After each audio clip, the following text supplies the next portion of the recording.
भैया मेरी जो गर्लफ्रेंड थी जिससे मैं बहुत प्यार करता था, हमारा ब्रेकअप हो गया किसी कारणवश और वो बहुत ही जल्दी मूव ऑन कर गई।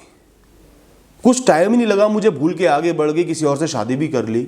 मैं यहाँ फंसा हुआ उसके ख्यालों में, बस उसी के ख्याल आते रहते हैं। और मुझे सबसे ज़्यादा परेशानी इसी बात से है कि वो इतनी जल्दी मूव ऑन कैसे कर गई, इतनी जल्दी आगे कैसे बढ़ गई।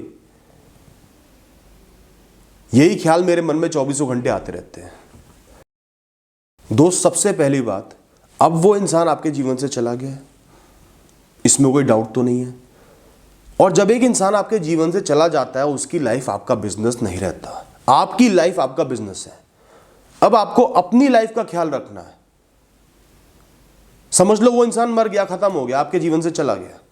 अब उसके बारे में सोचोगे, सिर्फ अपना नुकसान करोगे, रिग्रेसिव थॉट्स आएंगी, पहले ही बहुत इमोशनली हर्ट होगे और बुरा हो जाएगा। अब उसकी लाइफ आपका बिजनेस नहीं है। क्लियर बात। दोस्तों, अगली बात है, हर इंसान अलग है, कोई दो इंसान एक से नहीं होते। हमारे अंदर बहुत सारी कॉम्प्लेक्स चीज़ें होती हैं, इमोशंस होते हैं, थॉट प्रोसेस होता है, जीन्स होते हैं, नेचर होती है। बहुत अलग अलग एट्रीब्यूट्स को मिला के हर इंसान बनता है। हर इंसान के जीने का तरीका अलग है। कुछ लोग बहुत ज़्यादा इमोशनल होते हैं, सालों साल एक इंसान को नहीं भूल पाते। कुछ लोगों को कुछ महीने लगते हैं, कुछ लोग एक दिन में भूल जाते हैं। तो ये कहना कि वो क्यों भूल गया, मैं तो नहीं भूला, अपने आप को उससे कंपेयर करना गलत है, क्योंकि आप दोनों अलग हो। दोनों के जीवन जीने का तरीका अलग है। वो भूल गए, वो उनका बिजनेस है। आप नहीं भूल पा रहे, आप इमोशनल इंसान हो। अपने ऊपर फोकस रखो, उनको भुलाने पे फोकस रखो, ना कि इस बात की डेप्थ में जाने की कि वो क्यों भूल गए। ये उनका नेचर है। दोस्तों, कोई इंसान आपसे बहुत जल्दी ओवर हो गया, बहुत जल्दी मूव ऑन कर गया, ये इस बात का इंडिकेशन हो सकता है कि वो इंसान आपको जेन्युइनली प्यार ही नहीं करता था। उसके मन में आपके लिए बहुत ज़्यादा अटैचमेंट, बहुत ज़्यादा फीलिंग्स नहीं थी, क्योंकि अटैचमेंट को कम होने में, ख़त्म होने में टाइम लगता ही लगता है। बहुत ही जल्दी भूल गए हैं, मतलब वो इंसान जेन्युइन नहीं था। अच्छा हुआ वो आपसे अलग हो गया, आपको भूल गए, वरना आगे भी यही अंजाम होता, क्योंकि वो प्यार सच्चा नहीं था। समझ जाओ उस इंसान को। इस सिचुएशन को एज अ ट्रेनिंग लो, लाइफ को समझने के लिए एक अपॉर्चुनिटी लो, उस इंसान को समझने के लिए एक अपॉर्चुनिटी लो। अब आपका अगला टारगेट सिर्फ एक है, खुद को बेहतर बनाना। बेहतर भी क्या, खुद को अपनी ओरिजिनल पोजीशन पे वापस लेके आना। आज आप बहुत फंसे हुए होगे, परेशान होगे, रो रहे होगे। अब आपका सिर्फ एक टारगेट है। वो इंसान तो चला गया, वो खुश भी है, मजे कर रहा है। आप दर्द में हो, अपने आप को इस दर्द से निकालना, इस चोट को हील करना, इसका इलाज करना, मरहम पट्टी करना। सिर्फ अपने ऊपर फोकस रखो, अपने आप को खुश रखना है। वो मूव ऑन कर गया, नहीं कर गया, शादी कर ली, नहीं कर ली, जो मर्जी करे, अब आपको सिर्फ अपने आप को सही करना है, अपना इलाज करना है।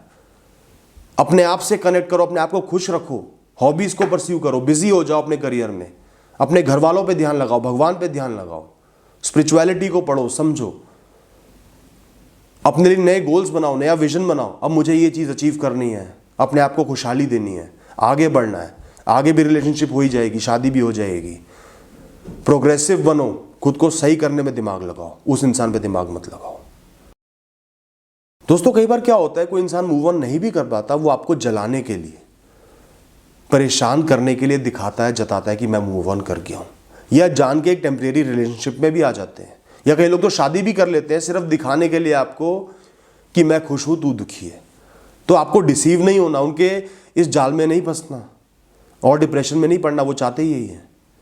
इस बात को हमेशा दिमाग में रख के चलो कि हो सकता है वो इंसान आपको बेवकूफ बना रहा हो, डिसीव कर रहा हो, उसके अंदर की वही जानता है।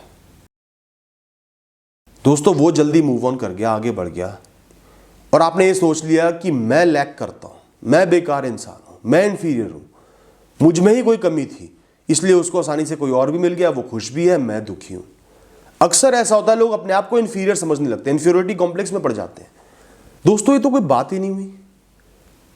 एक इंसान आपसे अलग हुआ है, जल्दी मूव ऑन कर गया, तो सीधा अपने आप को ब्लेम कर दिया, अपने आप को कम समझ लिया। इससे खराब थॉट कोई हो नहीं सकती। दूसरों के स्वभाव या बिहेवियर या हरकत के लिए अपने आप को ब्लेम करना, रिस्पॉन्सिबल ठहराना बंद कर दो। अपने आप को जज करना बंद कर दो। अपने आप पे हमेशा प्राउड फील करो, अपने आप को हमेशा अच्छा समझो, लाइफ अच्छी रहेगी। दोस्तों एक गहरी चोट लगी है, टाइम तो लगेगा ही, 1 दिन में 2 दिन में हील नहीं होगी, उसकी हील हो गई, बहुत अच्छी बात है। आपको खुश होना चाहिए, वो इंसान खुश है, क्योंकि वो इंसान भी दुखी होगा तो आपको भी रिग्रेट रहेगा, गिल्ट रहेगा। वो इंसान खुश हो गया ना तो आप खुश हो जाओ कि चलो वो आगे बढ़ गया, मेरे सिर से ये बोझ उतरा, अब मेरा ये दुख है, इसको टाइम लगेगा, मुझे इसको हील करना है, धीरे धीरे वक्त के साथ ये हील हो जाएगा। आज नहीं होगा, आज मुझे दुख है, मुझे इस दुख को सहना है, ये दुख मेरी लाइफ में, मेरी किस्मत में लिखा था, और उस दुख को सहजता से, शांति से आप सहो। और दोस्तों एंड में बात बोलूँगा, उस इंसान को फॉरगिव कर दो, माफ़ कर दो, उसके लिए नहीं, अपने लिए, अपने दिमाग को शांत करने के लिए, अपने दिमाग को खाली करने के लिए, उस इंसान को जो आपके जीवन में नहीं है अपने दिमाग से निकालने के लिए। क्योंकि वो आपके दिमाग को अगर ऑक्यूपाई करेगा, आप कुछ भी अच्छा नहीं कर पाओगे, प्रोडक्टिव नहीं कर पाओगे, सिर्फ रिग्रेसिव, गिल्ट वाली, रिग्रेट वाली थॉट्स में पड़े रहोगे। उसको दिल से माफ़ कर दो ताकि आपको उससे माफ़ी मिल पाए, वो आपके दिमाग से निकल पाए और आप लाइफ में आगे बढ़ पाओ। बस इतना ही कहना है दोस्तों। Thank you.